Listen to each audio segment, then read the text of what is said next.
Hello दोस्तों, स्वागत है आप सभी का आपका अपने चैनल D2R स्टडी में। आज मैं दोस्तों इस वीडियो में आपको बताने वाला दोस्तों सिखाने वाला हूँ नर जनन अंग का सचित्र वर्णन। जी हाँ दोस्तों, जो हमारा दोस्तों मेल रिप्रोडक्टिव पार्ट है उसका दोस्तों मैं सचित्र वर्णन करूंगा, फुल एक्सप्लेन करूंगा क्या क्या पार्ट है, सबका क्या कार्य होता है। ठीक है, बहुत सारी चीजों को इस पर एक्सप्लेन करेंगे, क्या उसका गुण होता है, क्योंकि दोस्तों हमारे लिए बहुत इंपॉर्टेंट है। आप दोस्तों क्लास 10th और 12 दोनों सिलेबस में ये आपको 5 मार्क्स का सवाल आ जाता है एग्जाम में, बोर्ड एग्जाम में सचित्र वर्णन के लिए दे देता है। तो हम लोग को जानेंगे तभी तो बनाएंगे दोस्तों, इसलिए इसको जानना है, समझना है दोस्तों। तो वीडियो को आप अंत तक देखते रहिएगा, आपको सारा समझा दूंगा क्या ये है, क्या वर्णन करूंगा। ठीक है, तो वीडियो अच्छा लगे तो वीडियो को लाइक कर दीजिएगा, और कुछ वीडियो से सीखिएगा तो प्लीज चैनल को सब्सक्राइब कर दीजिएगा। तो now let's start this video. देखिए फ्रेंड्स, हमारे सबसे पहले देख रहे हैं क्या पे हमारा नर जनन अंग है। ठीक है, अब इसका वर्णन करूंगा। अब आप लोगों को पता नहीं चल रहा होगा कि क्या है, ऐसा कुछ पता नहीं चल रहा, सब घोंच पोच लग रहा होगा, क्या नाम है, क्या कार्य है, ये नहीं ना। तो सबसे पहले हम दोस्तों देखते हैं, सबका पहले पार्ट्स का नाम देखूंगा, फिर उसका मैं कार्य बताऊंगा, फिर सबको दोस्तों बोर्ड पर लिखाऊंगा, क्योंकि आपको एग्जाम में लिखना पड़ेगा तभी नंबर मिलेगा। ठीक है, तो सबसे पहले हम लोग जानते हैं कि दो होता है, एक नर जनन अंग होता है, एक मादा जनन अंग, तभी जनन की क्रिया संपन्न होती है। तो सबसे पहले हम लोग नर जनन अंग में देख रहे हैं। तो यहाँ पे दोस्तों सबसे क्या कर देखेंगे, सबसे मेन देखेगा, नीचे से चलते जाएंगे, नीचे से आपको देखते जाना। ठीक है, नीचे से ऊपर जाना हम लोगों को। क्या देखेंगे दोस्तों, सबसे पहले आप यहाँ पे खुद देख रहे हैं दोस्तों कि जो नीचे जो यहाँ पे दोस्तों गोल जैसा संरचना है ना, ब्लू वाला कलर, देखो कलर मैं इसलिए करता हूँ दोस्तों ताकि कलर से बच्चों को ज्यादा समझ में आता है, उनको पता वो कलर वाला ये था, ये समझ में आता है। ठीक है, तो ये जो तो ब्लू वाला जो देख रहे हैं गोल है दोस्तों, इसको दोस्तों हम लोग बोलते हैं ब्रिसन। क्या बोलते हैं दोस्तों, ब्रिसन बोलते हैं हिंदी में। ठीक है, ध्यान में रखिएगा, ब्रिसन इसको बोलते हैं दोस्तों। ब्रिसन हम लोग के बहुत इंपॉर्टेंट है, मादा नर जनन अंग में बहुत इंपॉर्टेंट है, क्योंकि तो ब्रिसन जो है ना, इसमें ही शुक्राणु का निर्माण होता है। और शुक्राणु जो होता है, जब जानते ही होंगे कितना इंपॉर्टेंट है, नर युग्मक जो मादा जनन में भाग लेता है। ठीक है, अंडाणु से निषेचन करता है, तो ये ब्रिसन होता है, ब्रिसन में ही शुक्राणु का निर्माण होता है। ठीक है, ये तो ब्रिसन जो होता है ना दोस्तों, ये पूरा देख रहे हैं ना, ये तो एक थैला जैसा संरचना देख रहे होंगे, इसमें पाया जाता है। और दोस्तों यहाँ पे जो पाया जा रहा है जिसमें, इसको तो ब्रिसन कोश बोलते हैं। याद रखिएगा, ऑब्जेक्टिव सवाल यही से आता है, ब्रिसन कोश में ब्रिसन पाया जाता है और ब्रिसन में शुक्राणु पाया जाता है। ठीक है, तो ये जो देख रहे हैं दोस्तों, ये वाला, इसको जो तुम लोग बोलते हैं ब्रिसन कोश। क्या बोलते हैं, ब्रिसन कोश। ब्रिसन कोश में क्या, ब्रिसन, ब्रिसन में कहा पाता है शुक्राणु। ये इसके बाद दोस्तों देखिएगा, थोड़ा सा ऊपर जाइएगा, यहाँ पे दोस्तों एक नली जैसा चला गया है, हरा वाला, यहाँ से स्टार्ट हुआ है और यहाँ पे आके खत्म हुआ है। तो दोस्तों ये स्टार्ट हुआ है ना, तो यहाँ पे देखिएगा ना दोस्तों, यहाँ पे तो दोस्तों इसको दोस्तों हम लोग बोलते हैं, यहाँ पे दोस्तों ये जो यहाँ पे दोस्तों देखा जाए, इसको तो हरा वाला को हम लोग दोस्तों शुक्र वाहिनी बोलते हैं। लेकिन दोस्तों यहाँ से इस जो ब्रिसन के थोड़ा सा ऊपर आइएगा ना दोस्तों, तो यहाँ पे दोस्तों एक अधिब्रिसन पाया जाता है। एक ब्रिसन होता है फ्रेंड्स, एक अधिब्रिसन, इसको एपिडाइडाइमिस बोलते हैं, एपिडाइमिस। तो ये जो अधिब्रिसन है ना फ्रेंड्स, यहाँ पे क्या होता है ना कि यहाँ से जो ब्रिसन में से शुक्राणु जो निकलता है ना, अधिब्रिसन में कुछ समय के लिए जमा रहता है, यहीं पे कुछ समय के लिए संचित रहता है, यहीं पे परिपक्व होता है, मैच्योर्ड होता है शुक्राणु। ठीक है, अब तो यहाँ से अधिवेशन का काम खत्म हो गया, ऊपर जा रहा है धीरे धीरे, फिर उसके बाद तो ऊपर आएगा तो ये पूरा देख रहे एकदम हरा वाला, एकदम ऐसे गया है वैसे एकदम यहाँ पे आके रुक गया है। तो ये तो हरा वाला जो देख रहे हैं फ्रेंड्स, इसको तो हम लोग बोलते हैं शुक्र वाहिनी। क्या बोलते हैं,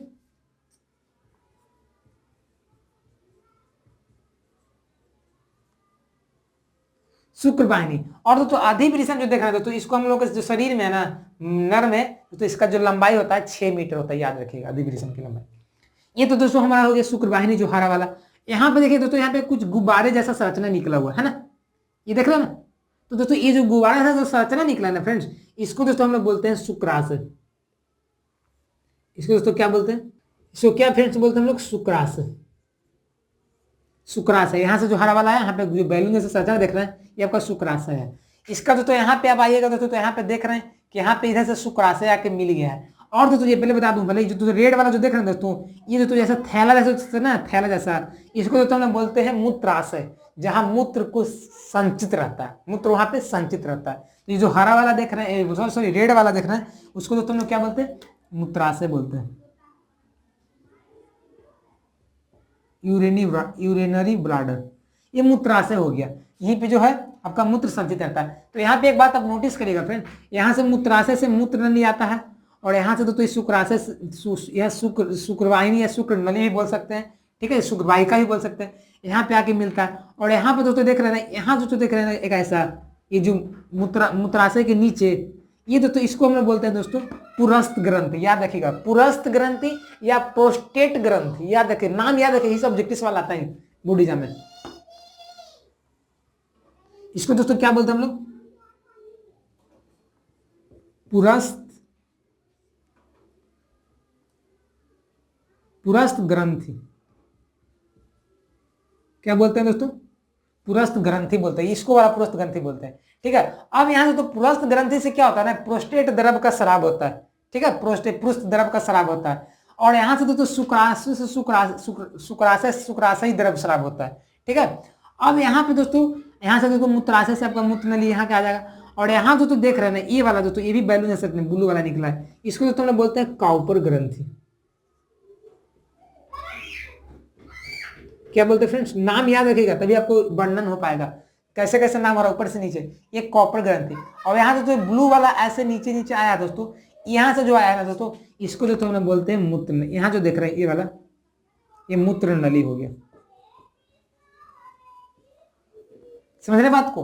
और यहाँ जो देख रहे हैं ना, यहाँ पे जो ऐसे नीचे आया, ये मांसल संरचना है, इसको दोस्तों ना बोलते हैं शिश्न बोलते हैं। इसको दोस्तों क्या बोलते हैं, शिश्न। ठीक है, ये मांसल संरचना होता है। मांसल जो होता है जो संकुचनशील होता है। ठीक है, ये आपको जो क्या होता है ना, लैंगिक जनन में, मैथुन में यही आपको भाग लेता है। ठीक है, यही आपको क्या करता है ना, जो योनि में यही प्रवेश करता है। तो ये यहाँ से क्या होता है, प्रवेश करता है। जैसे शुक्राणु जाता है, क्या चला जाता है, योनि में जाता है, योनि से फिर अंडाशय से अंडाणु निकलता है, दोनों फिर संलयित होता है, फिर भ्रूण बनता है, ऐसे ही होता है। ठीक है, तो ये आपका क्या दोस्तों, शिश्न है। और यहाँ पे जो आगे वाला देख रहे हैं ना, इसको दोस्तों प्रीपियूस बोलते हैं।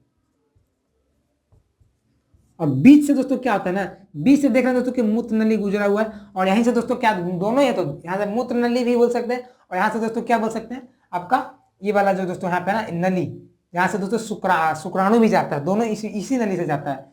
तो शुक्राणु इसी से जाता है आपको, और यहाँ से क्या बोल सकते हैं, मूत्र नली, दोनों। तो ये आपका पूरा दोस्तों नर जनन तंत्र का ये आपका वर्णन हुआ। अब भाई इसका सबका नाम देखेंगे, इसका कार्य देखेंगे। ठीक है, इसका दोस्तों लिखना पड़ेगा ना हम लोग को, तभी लिखेंगे ना। तो सबसे पहले दोस्तों हम लोग लिखते चलेंगे। ठीक है, तो सबसे पहले लिखेंगे क्या, नर जनन अंग में या तंत्र में निम्न संरचनाएं पाई जाती है। ठीक है, तो सबसे पहला दोस्तों आपको क्या लिखना पड़ेगा, ब्रीसन। ब्रीसन सबसे पहले लिखना पड़ेगा। ठीक है, क्योंकि सबसे नीचे ब्रीसन ही है। तो ये यहाँ क्या लिखेंगे दोस्तों, यह पुरुष का प्रमुख अंग है, जहां, देखिए दोस्तों ऐसा ऑब्जेक्टिव सवाल आ सकता है कि शुक्राणु का निर्माण कहाँ होता है, तो ब्रीसन में बोल सकते हैं, जहां स्पर्म यानी कि शुक्राणु, जहां शुक्राणु का निर्माण होता है। यह एक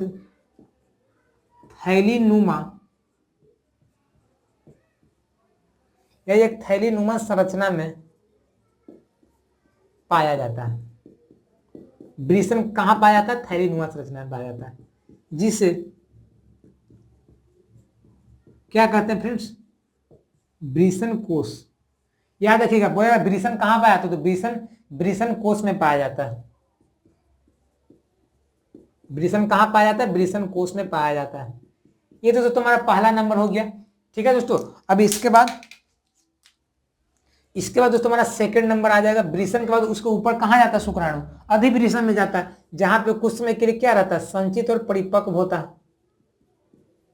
अधिब्रीसन क्या बोलेंगे दोस्तों, यह ब्रीसन का ऊपरी भाग होता है, जहां पे शुक्राणु कुछ समय के लिए परिपक्व एवं विकसित होता है। ठीक है, क्या बोल सकते दोस्तों, अधिब्रीसन के यह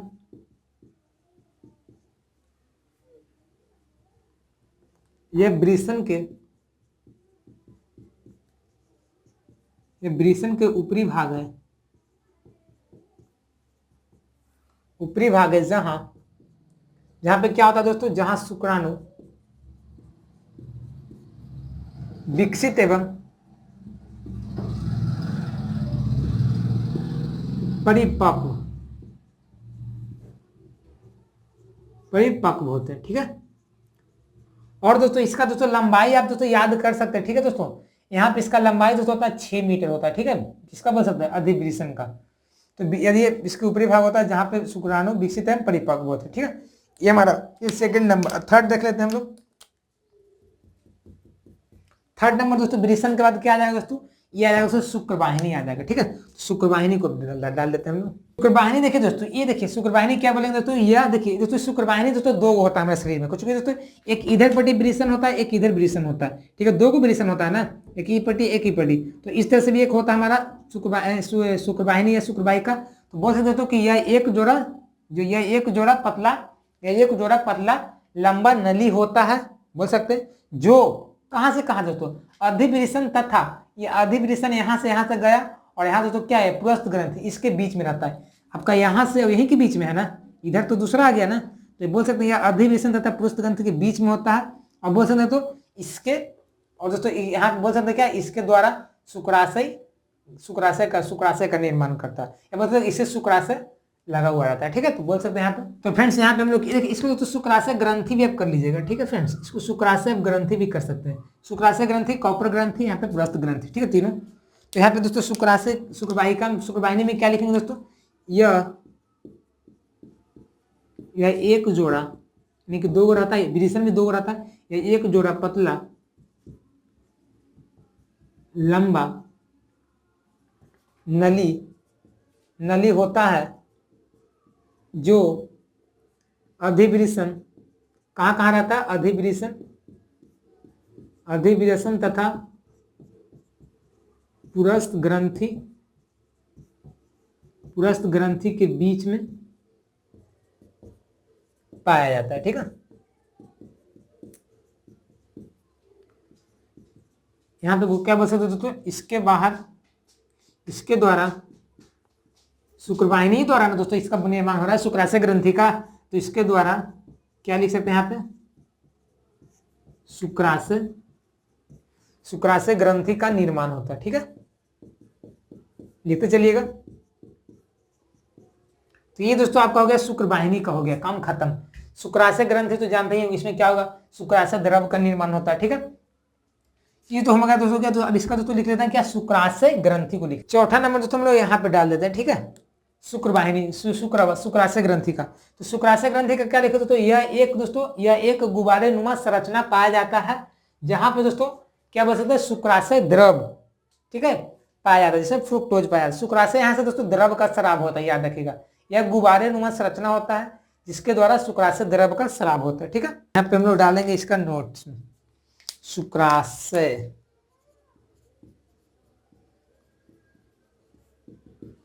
कुछ नोटिस में डाल लेते हैं। क्या लिखेंगे इसमें दोस्तों हम लोग, यह गुब्बारे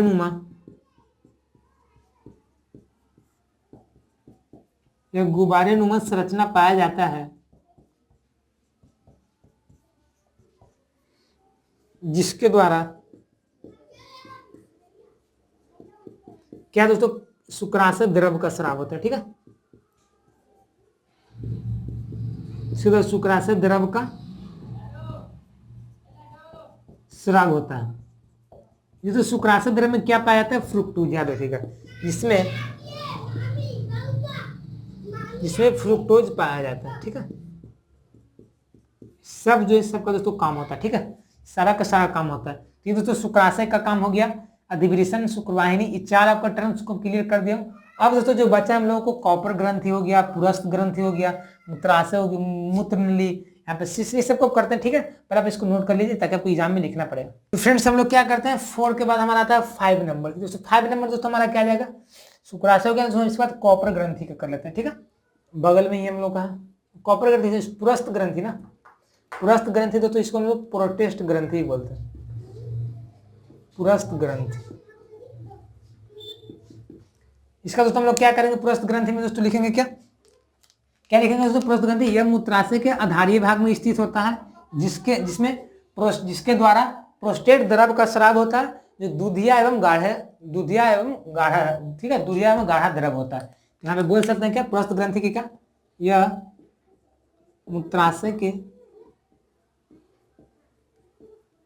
आधारीय भाग मूत्राशय के आधारीय भाग में, नीचे है ना तो आधारीय भाग दे दिया हूं, स्थित होता है, जिसमें जिससे यानी कि पुरस्थ ग्रंथि से क्या होता है, तो प्रोस्टेट, ये ऑब्जेक्टिव वाले बहुत बार आता है, प्रोस्टेट द्रव का स्राव होता है, प्रोस्टेट द्रव का स्राव होता है, जो दूधिया एवं गाढ़ा द्रव होता है। ठीक है, ये आपको याद करना पड़ेगा, इससे पूछता है सवाल आपको। ये आपका दोस्तों पुरस्थ ग्रंथि का कार्य हो गया, इसका कुछ कैरेक्टरिस्टिक हो गया। अब दोस्तों पांचवा का दोस्तों हमारा आता है छठा नंबर, ये कॉपर ग्रंथि आ जाएगा ना, पुरस्थ ग्रंथि खत्म है, तो पुरस्थ ग्रंथि दोस्तों यहाँ पे क्या आता है ना, सब आके मिल जाता है यहाँ पे। ठीक है, इधर से भी मिलता है, इधर से मिल जाता है, इसलिए यहाँ पे आपका दोस्तों ये जो है क्या था, यहीं से दोस्तों आपको क्या बोल सकते हैं, वीर्य। ठीक है, तो वीर का यहाँ से आपका आता है, ठीक है, उसका गुण। अब यहाँ दोस्तों क्या करेंगे, इसका कॉपर ग्रंथि का हम लोग लिख लेते हैं कैरेक्टर, कार्स, क्या इसका कैरेक्टर, कॉपर ग्रंथि। कॉपर ग्रंथि क्या लिखेंगे दोस्तों, कॉपर ग्रंथि क्या लिखेंगे दोस्तों, यह क्या लिखेंगे दोस्तों, क्या यह पुरस्थ ग्रंथि के नीचे, ये पुरस्थ ग्रंथि के नीचे होता है, जिसके दोस्तों इसमें क्या होता है ना, इसके द्वारा दोस्तों क्षारीय द्रव का स्राव होता है। अब क्षारीय द्रव क्यों होता है पता है, ये दोस्तों शुक्राणु के जो अम्लीयता को नष्ट करने के लिए यहाँ से क्षारीय द्रव का स्राव होता है। ठीक है, यहाँ से कॉपर ग्रंथि द्वारा क्षारीय द्रव स्राव होता है, निकलता है, क्षारीय द्रव इसलिए निकलता है ताकि वो शुक्राणु की अम्लीयता को हटा सके। ठीक है, तो क्या बोल सकते हैं दोस्तों, यह पुरस्थ ग्रंथि के नीचे होता है, जिसके द्वारा क्षारीय द्रव, इसके द्वारा क्षारीय द्रव का स्राव होता है, जो शुक्राणु की अम्लीयता को नष्ट करता है। ठीक है, ये दोस्तों कॉपर ग्रंथि का काम हो गया, पांचवा छठा खत्म हो गया। अब छठा दोस्तों सातवां क्या आता है, कॉपर ग्रंथि खत्म। अब दोस्तों हम लोग आते हैं मूत्र नली। ठीक है, यहाँ के बाद हमारा क्या आ जाएगा, सातवां नंबर, तो आपका दोस्तों मूत्र नली आ जाएगा। तो मूत्र नली क्या बोल सकते हैं दोस्तों, यह मूत्राशय से निकलता है, ये बोल सकते हैं यह एक मांसल नली होता है, जिसके द्वारा मूत्र का आपका यहाँ पे क्या होता है, इसमें से विसर्जन होता है। ठीक है, तो ये मूत्र नली को हम लोग यहाँ पे लिख लेंगे, ये कुछ है नहीं, यहाँ पे क्या लिखेंगे दोस्तों, यह एक मांसल नली होता है, यह एक मांसल नली होता है, जो ये देखो कहाँ से कहाँ तक फैला हुआ है, मूत्राशय के आधारीय भाग से लेकर शिश्न के शिखर तक फैला हुआ है। ठीक है, तो आप बोल सकते हैं मूत्राशय के आधारीय भाग से लेकर शिश्न तक फैला होता है। ठीक है, इसका तो लंबाई 20 सेंटीमीटर होता है, इसकी लंबाई 20 सेंटीमीटर होती है। ठीक है, यहाँ तक कोई दिक्कत नहीं ना। चलिए दोस्तों, अब पांचवा छठा सातवां खत्म। अब हम लोग दोस्तों आठवां जो आ जाएगा, लास्ट टर्म आ जाएगा इसका। आठवां दोस्तों क्या हमारा शिश्न है। ठीक है, शिश्न को कर लेते हैं। तो शिश्न दोस्तों ये भी बोल सकते हैं क्या, यह एक मोटा बेलनाकार नली होता है ना, क्या होता है ये दोस्तों, बेलनाकार होता है। ठीक है, यह बेलनाकार दोस्तों मांसल होता है, ये बोल सकते हैं क्या, यह एक अति संवेदनशील अंग होता है, जो कि बेलनाकार होता है। इसके बीच से क्या बोल सकते हैं, जिसके बीच से आपका मूत्र मार्ग गुजरता है। ठीक है, ये बोल सकते हैं मैथुन में भाग लेते हैं, ऐसे भी कर सकते हैं। यह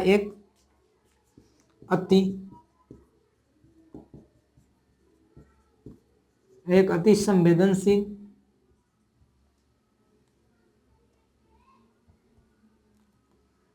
अंग होता है,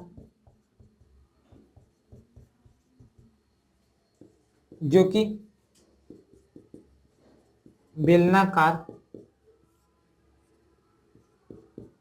एवं मांसल संरचना, मांसल संरचना इसके जिसके बीच से, इसके मध्य से क्या दोस्तों आपका मूत्र मार्ग गुजरता है। ठीक है, मूत्र मार्ग गुजरता है इसके बीच से। यह मैथुन में भाग लेने वाला अंग है। ठीक है, मैथुन में भाग लेने वाला अंग है। तो इस तरह से फ्रेंड्स आपका ये सारा मैं बता दिया। देखिए कुछ लिखाया हूँ, अलग से नहीं लिखाया हूँ, जो मैंने यहाँ पे बताया था ना इस फिगर के हिसाब से जो जो है उसी को मैंने लिखाया हूँ। ठीक है, तो ये आपका मैथुन में भाग लेता है। ठीक है, बहुत अत्यधिक संवेदनशील अंग हो गया। और यहाँ से तो ब्रीसन हो गया। ब्रीसन से क्या बोल सकते हैं, ये ब्रीसन यहाँ पे शुक्राणु का निर्माण होता है। ब्रीसन कहाँ होता है, ब्रीसन कोष में पाया जाता है। ये अधिब्रीसन है जो हरा वाला पूरा गया है कहाँ तक, पुरस्थ ग्रंथि तक। तो इसको क्या बोल सकते हैं, जब आपको शुक्र वाहिनी को बोलना रहेगा तो क्या बोलेगा, यह अधिब्रीसन से लेके पुरस्थ ग्रंथि के बीच वाला एक लंबा नेरी जैसा संरचना होता है, बोल सकते हैं। ये जब समझिएगा तभी आप बता सकते हैं। ये आपका मूत्राशय हो गया, यहाँ पे पुरस्थ ग्रंथि हो गया, शुक्राशय ग्रंथि हो गया, यहाँ कॉपर ग्रंथि हो गया, ये आपका मूत्र नली हो गया। इस तरह हमारा नर जनन अंग या तंत्र का मैंने वर्णन कर दिया। ये फ्रेंड्स आपको क्लास 10th और 12th दोनों में ये 5 मार्क्स का सवाल आ जाता है। ये मैं चूंकि मैं भी जब एग्जाम दे रहा था उसमें भी आया था, तो मैं आप देखिएगा सिलेबस में देख सकते हैं, ऐसा नहीं मैं झूठ बोल रहा हूँ। 10th और 12th दोनों में बायोलॉजी में ये पढ़ना है। ठीक है, आप लोगों को ठीक है पढ़ना, इसलिए मैं बताया हूँ, इसको ध्यान में रखिएगा, समझिएगा दोस्तों। इस वीडियो को अपने फ्रेंड्स के साथ शेयर करिएगा जब सब पढ़ते हैं, ताकि वो भी जानेंगे, कुछ आगे बढ़ जाएंगे। ठीक है, तो फ्रेंड्स आज तक के लिए बस इतना ही। वीडियो हमारा कैसा लगा, अच्छा लगा, सीखेंगे ना, तो प्लीज़ चैनल को सब्सक्राइब कर दीजिए और दोस्तों नोटिफिकेशन बेल को दबा दीजिएगा, ताकि जितनी इंपॉर्टेंट वीडियो का आपसे पहले पहुंचते रहेंगे। तो फ्रेंड्स मिलते हैं एक नई वीडियो में, तब तक के लिए बने रहिएगा दोस्तों। और दोस्तों मैं इंस्टाग्राम फेसबुक को फॉलो करना नहीं भूलिएगा, वहाँ फॉलो भी कर सकते हैं। मैं वहाँ भी मैं शॉर्ट वीडियो के माध्यम आपको सिखाते रहता हूँ। ठीक है, तो मिलते हैं एक नई वीडियो में, तब तक के लिए बने रहिएगा। जय हिंद, जय भारत।